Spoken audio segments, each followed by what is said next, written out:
well be bones of a series of apes, and not necessarily the original man. You see, we still get this foolishness from Charles Darwin. And as far as the European is concerned, if you're going to be in his university, you got to make a choice. You either got to believe in the theory of evolution of this ape thing and natural selection, or you got to believe in theology. You see, you got to believe in theology. So let's say if you say you don't believe in the ape thing, they'll say, well, we'll put that in the category of theology. But let's say if you're saying you are a man of science, you don't necessarily want to put it under the category of theology. Then based on his universities, you got to agree with the Darwin theory. With the Darwin theory. Right, because they only have two ways. Two ways of looking at this thing. That is his way of defining things. And it might not necessarily be, well, it's not the way that the original man looks at things.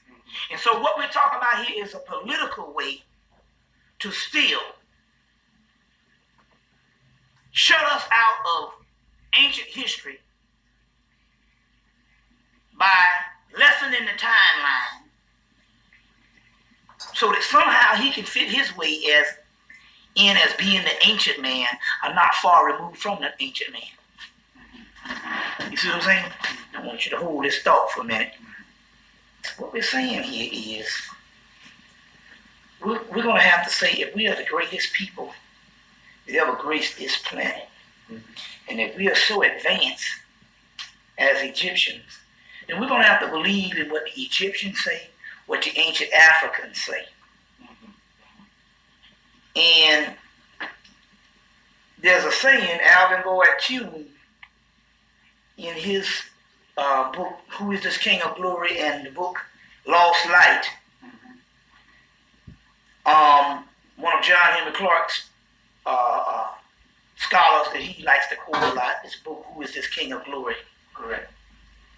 And in there, one of the chapters, it said that mythology is truer than history.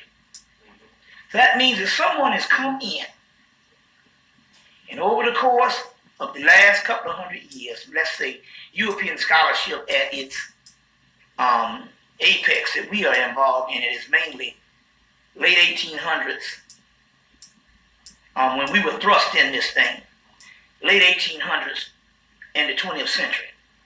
Well, Bobby, just let me ask you, if you know, how was European history created, initiated? Because history is something that primarily only Europeans write. Yeah, okay, well, let me... And when did they base it on? Okay, well, I'll answer that one by giving you this particular information. Mainly in this 20th century, they have convinced the world that mythology is some type of secondary, primitive, pseudo saying of ancient people who in so many words didn't know what they were talking about.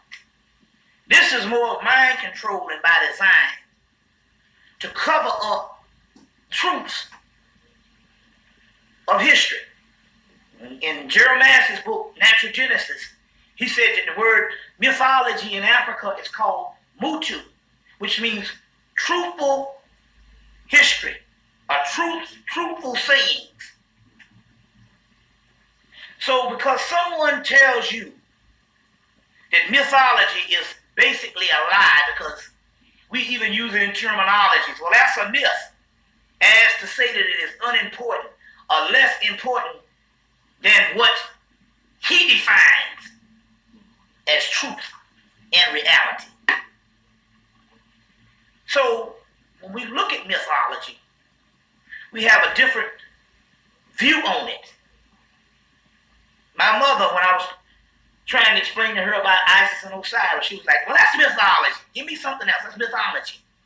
As if to say that mythology has no merit when it comes to so-called quote-unquote truth. Well, what is truth? And what is fact? We know that half the thing that the white boy called fact 100 years ago has been disproven. Half the stuff he called fact 30 years ago has been disproven. You know? So fact is always changing every day. You see what I'm saying? So that means there's an old saying, nothing is true, all is permitted, which would be the best thing that you can go by in a modern time of what this is, year 2001. There's so much lies and so much misconception till we'll go, well, nothing is true, all is permitted. And we'll have to sift this down to the least common denominator on what makes the most sense. Now, what do we do as the measurement on how we do this? What you do is you take a principle, an underlining principle, that I don't care what customs you have or what culture or what language you have. If you have a story told around the world and the principle always ends up the same, then that's closer to the truth. Because here it is, how can you have different culture, different language, different people, and a different mythology, or a different folklore, but the underlying principle means the same? That's closer to the truth. And that's how you get to the truth. When you can find a synchronicity and a comparativeness throughout the world, or throughout centralized customs and cultures, where you have the principle underlining is the same. And no other discipline on the earth does this over and over and over again like mythology. And although they'll tell you that mythology is some stuff that you cannot rely on, but yet white people get PhDs in mythology all the time. But it don't supposed to be important. And if you ever study mythology, you'll find out you're going up against a science. And I believe in some cases it would probably be easier to study mathematical equations than to try to get a greater understanding and grasp this mythology. The woman, Wendy O'Flaherty of the University of Chicago, said, I have translated texts 30 years ago in the early 70s, or in the late 60s, early 70s. And now I'm in the 90s, late 90s, and I'm translating the same text and I get something totally, completely different. So it means that these particular mythology can meet the level of consciousness based on where your consciousness is. So it's multidimensional, which makes for a greater science of understanding if we didn't have somebody brainwashing us, telling us, no, it's about the way I say, you got to look at reality. You understand where I'm coming from here? Now, going back to the ancient Egyptians or the ancient Africans as proof, we don't have us coming from no apes in the mythology. But here's the scientific department saying, well, we got all these hominid stages. We got proof, we got all these bones. And we don't necessarily say that these bones don't exist, because clearly they do. What we're saying is the black man didn't come up out of it. It could very well be different hominid stages of apes that is something totally different than man.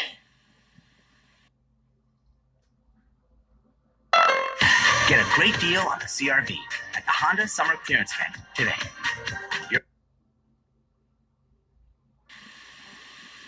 Than man. But only because the The European, based on the Darwin's theory, who was a part of a secret society that wanted to cover up ancient history of black people being on the earth so old until, when you look at it this way, white people don't even supposed to even be important in the scheme of things based on our age. So that's a very tricky thing. Here you are ruling the world. And if you're going to tell the truth that the black man has been here for millions of years, or billions of years ruling on a high level of intellect, a high level of sophistication, and a high level of technology, but yet you're the new ruler of the world, and this stuff gets out and it is commonplace that we are these type of people, that means in actuality you would give the people another world view of who these people really are. Well, obviously they got to be a great people because they've been around for millions of years. So what better way if you're going to rule people or colonize the people is you got to wipe out that history. And in order to make it authentic, so that you can say that I'm a central player in this game of life or history, tell them we all come from apes and shorten the timeline to a couple of thousand years. And therefore, white people can justify being around just as long as we were by saying that in actuality, what the Egyptians say, that when man first hit the earth, he wasn't no ape. We were always here. Right here in this book of the dead, right here, they say the great ones. And some say the great old ones. And we don't have any text. So who am I going to believe? See, this argument now, even against anybody, and I don't care how great a scholar you are, this argument is futile not unless you can tell me or find ancient pharaonic, ancient African records where they see in their narratives, which is called mythology, that we came from apes. Until I get it, I'm not going for the bull. But then again, on the other hand, we have to also look and say, at this particular time, we got to even look and find out when we define things, is it the white man's definition that we are defining things by as the yardstick where we measure, or is it our definition? You say, well, how do we know what our definitions are? Because we left enough records behind. Yeah, there's been thousands of records that's been destroyed, but we got enough access to the records behind. If we would just study the ancient mythology to get closer to the truth. And all of that ancient mythology says that we have been on the earth for millions of years. And so this argument, I'm just as much as legitimate for looking in Egyptian texts and finding us being here for a considerable amount of years and not finding us coming from apes as some fool agreeing to something that some white university standard says is the law of the land. Well, this is very interesting insight. Now, who is if the black man has been here for millions, right, and the European, where did he come from and when did he get here? What's his history? And we've been here for millions of years and then mutate into a Caucasian, right, and the Caucasian shows up, right, 2,000 or 3,000 years ago, let's say 5,000 or 6,000 years ago, 10 or 11,000 years ago. How did he arrive? What is he? Well, based on the text, this mutation or this particular climate adaptability that so many black scholars go by is only a theory. We don't have any records on that, but we do have records. One very important one, and is not anything that's Christian in origin. There's a text called the Apocrypha of John, coming out of the book called the Nag Hammadi Library, dug up in 1945 in Nag Hammadi, Egypt. And these ancient texts that somehow didn't get translated into English until 1977.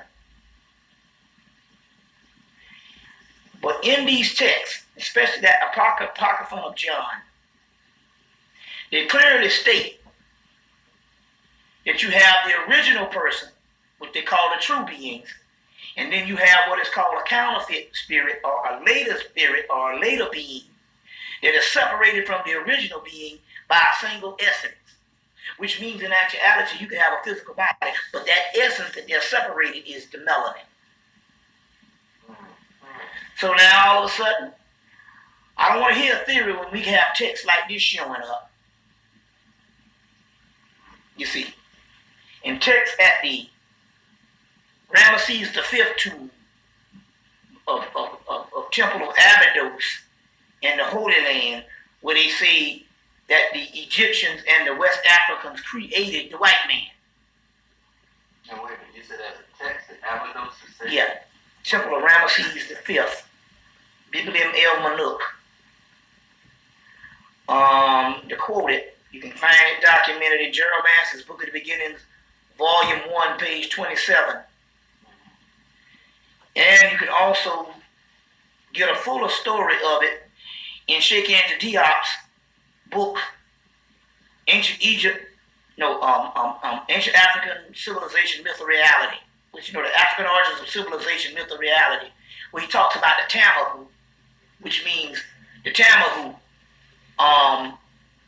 but he omits that part when Gerald Massey's Book of the Beginnings, Volume 1, page 27, said that the word Tamahu means, Tama meaning created, and Hu meaning white, light, and bright. Thus, Tamahu means the created white people. And it goes on at the end of the text, coming from Biblium El Manuk, or on the walls of the tombs of Ramesses V, where they say the Ruti, which is supposed to be your East African, and your Suti, which is supposed to be your West African, created the Tamahu. Now, if you want me, I will get you the Book of the Beginnings, Gerald Massey, Volume 1. Yeah. I can also get you Shakespeare. Just get that one to Volume 1. Okay, I think it's there. Yes. All right, let's hold that up. Let's hold the Book of the Beginnings now, so I can see what we're dealing with. And that's by Gerald Massey? Yep. Yes. Now, okay, turn to that. That's Volume 1. Volume 1, page 27, Exhibit 8. And we'll identify where it's coming from and what it is talking about. The Egyptians identified themselves on the monuments as the R-U-T, root. A pictorial representation found in the tomb of Seti I. There are 4 races of people arranged in groups of 4 men each. These are the Nashi, which means Negroes, Hemu, which means light brown hue, with blue eyes and their hair in a bag. So that would be more of a mixture of a mulatto. The Tamahu, who are fair as Europeans, and the Rut, who are Egyptians. These typical groups, not meant merely for conquered races, as may be gathered from signification of their names. The Tamahu are light-complected people. The Egyptian word Tama means people, and created. Hu means white, light, and ivory. Tamahu are the created white people.